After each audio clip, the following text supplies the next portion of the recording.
दादरमध्ये आपण दृश्य पाहतोय। फूल मार्केट परिसरामध्ये रास्ता रोको केलाय। रस्त्यावर मासे विकायला स्थानिकांचा विरोध पाहायला मिळतोय। स्थानिकांसह इथे भाजप कार्यकर्ते रस्त्यावर मासे विकायला स्थानिकांना विरोध करतायत। आपण पाहतोय भाजप कार्यकर्त्यांनी सुद्धा आता रस्त्यांवर स्थानिकांना मासे विकायला बंद केलेले आहेत। मुंबईची जी ओळख आहे, जो कोळी समाज आहे, तो कोळी समाज मासे विकत असतो। आंदोलन आहे। आम्हाला या मच्छी मार्केटचा भरपूर त्रास आहे।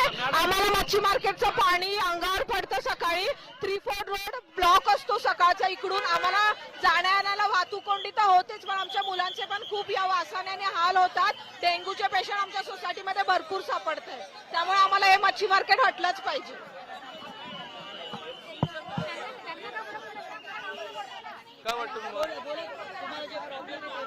आम्हाला इकडे मच्छी मार्केटचा बोलाय त्रास होतोय।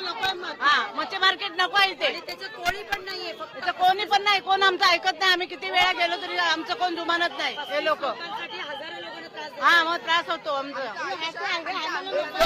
आंदोलन। मच्छी मार्केटचा त्रास लहान मुलांना पण आम्ही म्हातारी माणसं कसं